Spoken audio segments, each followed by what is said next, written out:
چند دن استعمال کیا, چند دن مزہ آیا, کھیلا کھولا, یہ ڈاؤن لوڈ وہ ڈاؤن لوڈ, یہ پروگرام ڈالا. 15 دن بعد تینوں بے چین کیا. تینوں میں کہا بیچو ان کو نقصان میں نے اگلے 3 موبائل خرید لیے.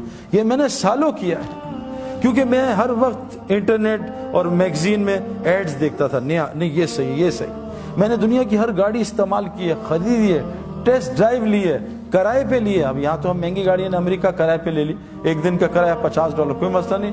پورش لے لو, میں نے ہر گاڑی چلائی. چند گھنٹوں دنوں کے مزے. میں نے گھر بنا کے بیچے ہیں, چند دنوں کے مزے. اس کے بعد وہی گھر تنگ کرتے ہیں. میرے پیارو, سکون, چین, اطمینان, خوشیاں سب وہ دین میں ہیں. آسان آپ کو بتاتا ہوں. دیکھو, اعمال زندگی بنائیں گے, اعمال سے حالات ٹھیک ہوتے ہیں. یہ بات ہمیں سمجھنا ہے. یہ جو جنید جمشید مرحوم, کیا اختتام اللہ نے اس کا کیا.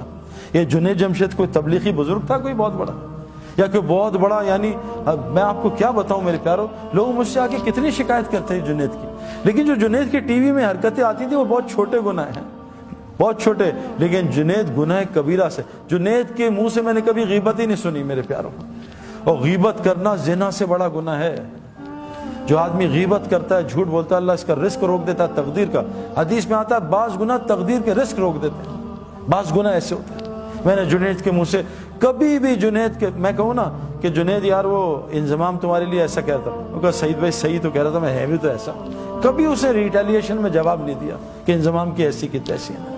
میرے پیارو, 4-5 گھنٹے روزانہ اللہ کو بولتا تھا.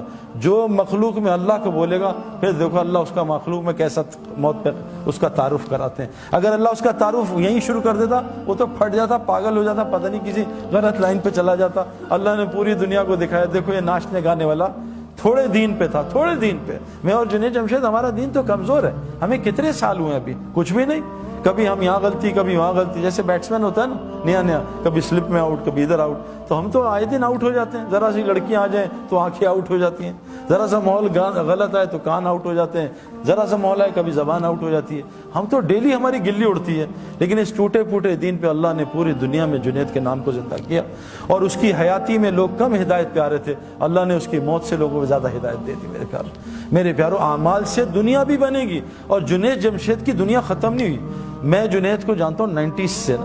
جنید کیا صرف پاکستانیہ میں جو اردو جانتے ہیں, جنید کو ویسٹ میں مشہور تھوڑی آدمی تھا. ہمارا تو انٹرنیشنل سپورٹس ہے, انگلینڈ, آسٹریلیا, ہر جگہ انضمام الحق کا نام بہت زیادہ ہے, کیونکہ انٹرنیشنل سپورٹس ہے نا. یہ تو نعت اور یہ گانے تو سب پاکستانی اور جو اردو جانتے ہیں. لیکن میرے پیارے دوستوں, اللہ نے اس کی آخرت بھی بنائی, اور دنیا اللہ نے اس کو وہ عطا کی جو جنید کی سنگنگ میں اس نے خواب بھی نہیں دیکھا تھا. 100 سے زیادہ دکانیں تو اس کی پاکستان میں ہیں. حج پہ جاؤ تو جے جاؤ جنید جمشید. جنید جمشید کو شوق تھا, وہ دعا مانگتا تھا, اللہ میرا پوری دنیا میں نام مشہور کر دے, اور میرا موت پہ بھی نام مشہور کر دے. دیکھو, جب انسان اللہ کا کام کرتا ہے نا, پھر اللہ اس کا کام کرتے ہیں. جنید جمشید ایسے بیٹھا شب جمعہ میں چترال میں بیان کر رہا تھا. بیان کر کے ایک دم رک گیا, پتہ نہیں کیوں رکا. کہتا بھائی میں دعائیں کراؤں گا اپنے لیے, یہ سارا مجمع میری دعا کرے. تو جنید جمشید نے ایک دعا کی کہ اے دعا کرو, اے اللہ مجھے اپنے رستے کے شہادت کی موت دے. پورے مجمع نے زور سے کہا آمین. دیکھو اللہ تعالیٰ نے اس کو شہادت کی موت بھی دے دی. میرے پیارو, اللہ ہمارے کام کرے گا اگر ہم, دیکھو کیا کہا, عجیب بات کہ اے ابن عباس تو اللہ کے دین کی حفاظت کر, جب 24 گھنٹے اللہ کو اپنے ساتھ پائے گا. اے ابن عباس تو اللہ کے دین کی حفاظت کر, اللہ تیری حفاظت کرے گا. میرے پیارو, ہمارے اعمال ہمارے حالات ٹھیک کریں گے. اللہ کی قسم, پوری دنیا میں حالات خراب ہیں, پوری دنیا میں حالات, اور دن بدن خراب ہو رہے ہیں اگر ہم اعمال پہ نہ آئے. اب تو اللہ نے یہ میڈیا پہ اتنے لوگ آ گئے ہیں, یہ مشتاق احمد, یہ انضمام, یہ ہاشم معاملہ. ہاشم معاملہ اپنے ملک کا سب سے عزت والا سٹیزن ہے, مجھ سے لمبی داڑھی ہے اس کی میرے پیارو. اور میں جب ساؤتھ افریقہ گیا ڈربن میں, تو میں نے ہاشم کے, جب میں وہاں ادھر میری بات تھی, اس میں 90% نان مسلم تھے.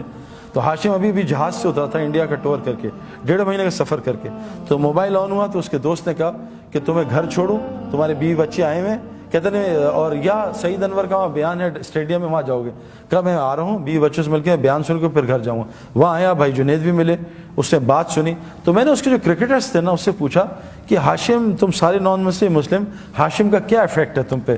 کہتے ہیں یار جب بھی ہم میچ ہارتے ہیں یا ہمیں پریشانی, آؤٹ ہوتے ہیں یا گندا کھیلتے ہیں, ہم ہاشم نا یہ نماز پڑھتا ہے, قرآن پڑھتا ہے, ہم اس کے چہرے کو دیکھتے ہیں, اس کے چہرے کو دیکھ کے ہمیں اتنا سکون ملتا ہے, ہم سوچتے ہیں اس کے اندر اتنا کتنا سکون ہوا ہے.